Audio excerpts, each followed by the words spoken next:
trolley donated by Golden West Trailers. It was used with the San Francisco Municipal Railway. It's a really nice piece, and it's a little bit older, but she'll get you there. Okay, now do you use it just for parades or what else? Mostly just for parades. Sometimes it rents out as a picture vehicle. So you may have seen it on TV, movies. It's been used on a couple different things. Great, and you're the driver? Yep, my name is Sonny, I'm the driver. Super. Thank you, Sonny. Absolutely. Have a great day. Welcome to Agua Dulce. Thank you so much. I look forward to the parade. Okay. Hey, go to the event after at the Women's Club. Definitely. Oh, it's going to be fun. Awesome. Sure. Well, what do you think? What do you think about this honor of being selected? Oh, it's great. It's really great. The seniors of Agua Dulce and Acton are the ones that voted us. Oh, that's good. And tell me now, how long have you guys lived in Agua Dulce? Oh, about 30 years. We've been here, a little over 30 years. We moved here in 1982. We've owned property here since 1975, but it took us a while to get over here. Sure. It was still cheap at that point. So we've been very happy here. It's been a wonderful community. We really enjoy being out here. We're active in the Civic Association. Yes, for sure. Yeah. So, and currently I'm Vice President of Civic and President of the Senior Citizens. And she's Vice President, so we've been involved. We really enjoy it. Sure. And these are our children. This is the whole family here, huh? We have 5 children and their families. We have 16 grandchildren. Oh my God. They all couldn't be here today, but one great-grandchild, he's right over here. Oh, this is a great-grandchild, huh? And one on the way. Say hi. And who is this? Who is this? Ezekiel. Ezekiel. Yeah, wave that flag. Tell me you're an American. Yeah. Great-grandchild. Oh, that's terrific.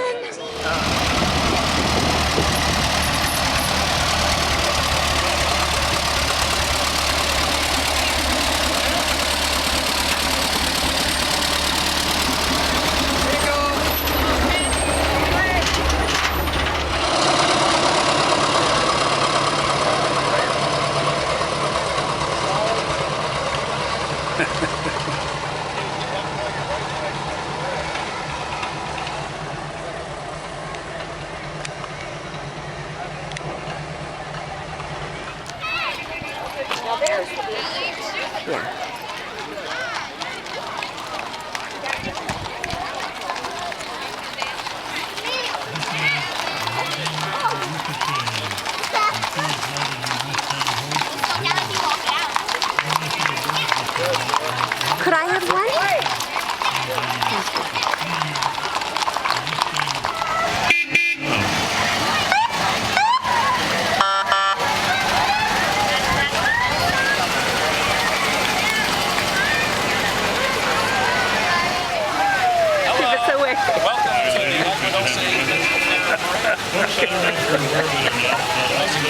And vote. Vote for AVEK. I want to start off and say how lucky, how fortunate you folks are to be in a community like this. Bruce and I, my older friend here, visit a lot of schools around the country. And honest to God, the way we've been treated, the preparation, the excellence that we've seen in this school district and this school, I don't think we found it any better anywhere. And as is always the case,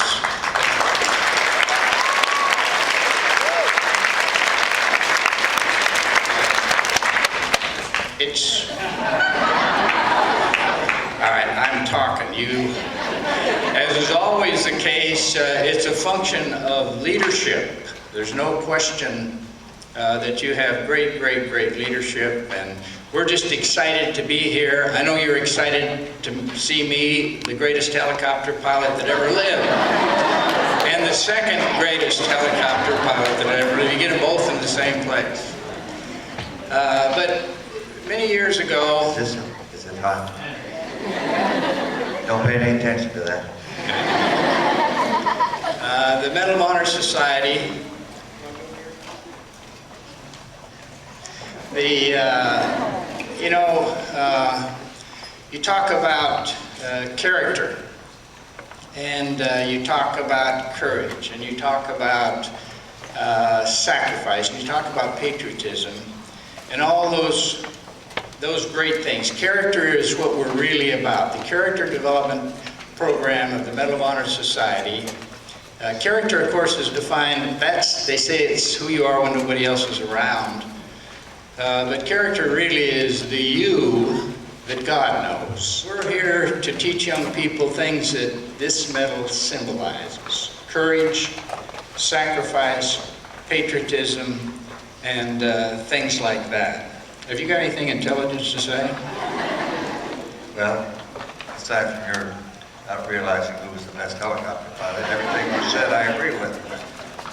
The greatest thing that happens to all of you young folks is either being born here as an American or being brought here as American. And being in a community like this is tremendous. We're really proud of what we've seen. And as you grow up, you're going to be our leaders, and you're going to be setting the example for our country. In front of you, students are the people you should have as heroes. These police officers and the firemen and the teachers and the staff and the school board, and all of those people serve the community and serve you and are willing to do the best that they can to make your life better. And it's your responsibility to do the things that are necessary for you to be better. I was not a good example all of my life. My best years were after I got married and my wife started straightening me out. A lot of you know that experience if you're older. I'm a very proud father of 3 sons. My wife and I were married for 54 years before I lost her. The boys all have master's degrees or better. They were all Eagle Scouts. And we lived in 53 different homes. And that was really in 44 years because my wife and I had the same house for 10 years after I retired. You're going to find, all of you young folks are going to find that you're going to have more than one career. Your career right now is students, but in life you'll have different careers. And be prepared to realize that your most important career will be your family. A patriot is not a person who says they love their country. A patriot is someone who proves their love by supporting and defending their country. Support and defend are the 2 key issues. And I think this was brought home to me more strongly than anything I've seen in battle or anything anywhere than by the example of a great friend of mine, great black soldier, big powerful guy named Webster Anderson. Webster Anderson was in charge of a detachment of artillerymen on a hill in Vietnam in the middle of a tropical storm. And his position was overrun by the enemy. And in the initial onslaught, they pretty much took off both of Webster's legs. Still, he fought on. Later on, in another attack, they threw a hand grenade into his position. Webster caught the hand grenade, and when he was trying to throw it away from his men, it pretty much took off his arm. I flew in later that evening to pick up what was left of Webster and the rest of the wounded there. They got him to the hospital, and remarkably, they were able to save his life. But they didn't save his legs, nor did they save one of his arms.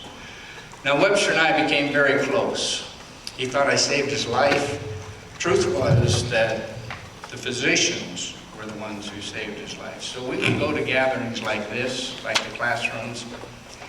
Webster, the prosthesis they had in those days were not like the ones today, which are truly remarkable. And he could still stand. He was such a powerful man. And he had a cane on the end of his no arm. And he insisted, rather than sitting, to stand up. So we'd prop him up there and we'd go talk to the kids. And one of the kids in one of the audiences one day looked at this great man and said,